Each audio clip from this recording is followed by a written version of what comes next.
Steve and Alan's pro tips in a short time. Learn a lot. Hey, Steve. Hey, Alan. I've been a little under the weather. Any chance you have a quick pro tip for us this week? Oh, I do. This one sets up next week's episode perfectly. I was inspired by our conversation with Dr. Rhoda Bernard from Berklee College of Music about accessibility in music ed. She makes a great point. When you design your teaching to support students with autism, ADHD, or anxiety, it actually helps everyone. Yeah, we recorded that one a while ago, and that I remember like it was yesterday because that was such an embarrassing aha discovery for me. Yeah, the Yeah. accommodations, they're not really about making exceptions. It's to improve the environment for all learners. Yes, exactly. In one way that I've seen that work in real life is through a rehearsal structure. I did not create the structure I'm going to share with you with neurodivergent students specifically in mind. But once I saw the impact, it became clear that it benefits everybody. I bet. All right, what's the structure? Well, it's pretty simple, but powerful, and it's based in research. I write the exact plan on the board before students arrive. So, 5 segments. One, warm up. Any discipline could do this, but this is specifically for high school band. We started the day with Grandmaster scale every day. Grandmaster scale, Ed Lisk. Right, what would my daughter would say? Rip Ed Lisk.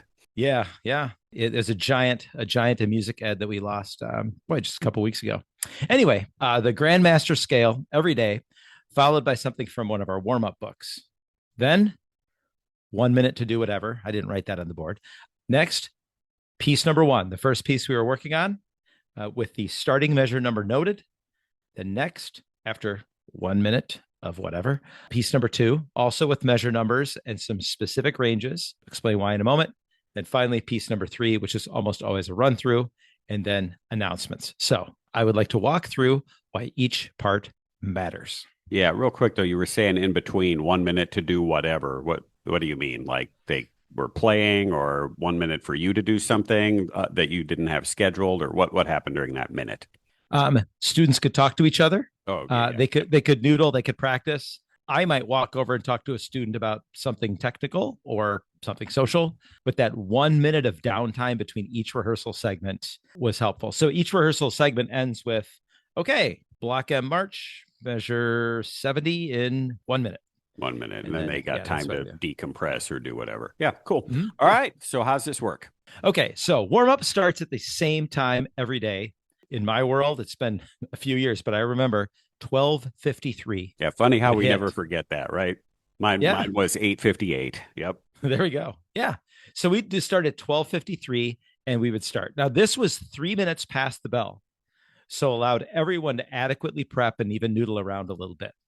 Now, the warm-up's got to be structured and familiar. I never used it to sneak anything in tricky or test their attention, make sure they're watching or anything like that.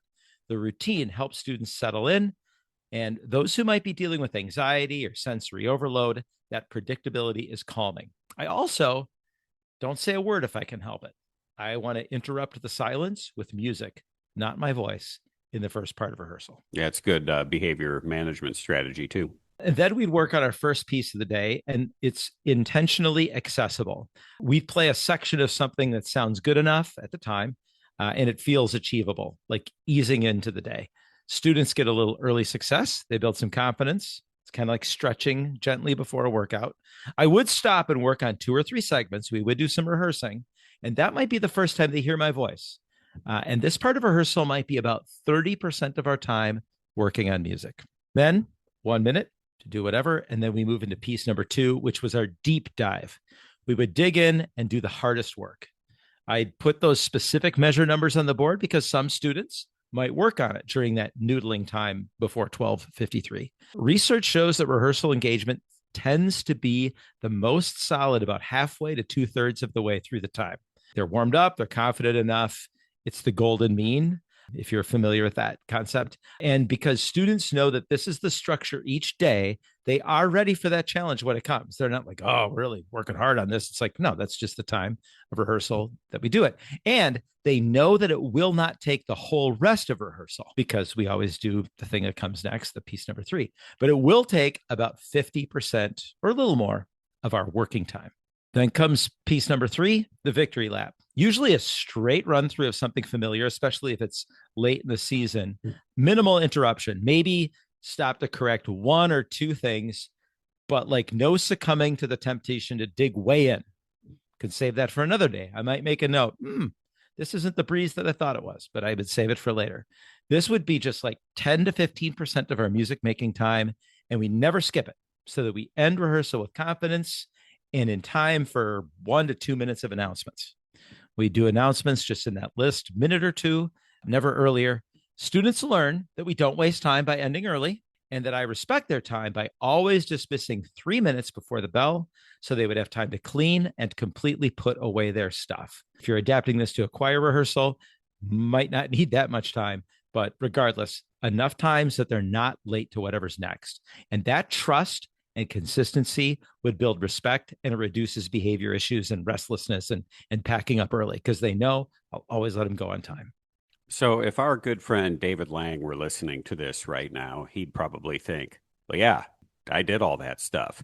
And I imagine there are some listeners for whom this they are already doing. And they say, why do we need to codify this? I kind of just read the room and I kind of figure out about when they're ready to move on to something else. And I always say to people like that, this isn't for you. This is for the remaining 90% of us who need some guidance on how to do what you are doing naturally. So from a music ed teaching perspective, I love this because this is something that I think most great teachers do in a few cases inherently, or if not through trial and error or getting advice from other folks. So that's my takeaway. What's your takeaway here? Yeah, I'll add to that a little bit by saying one of the 2 studies in JRME, Journal of Research in Music Education, that I drew this from, studied great teachers versus novice teachers and noticed the difference.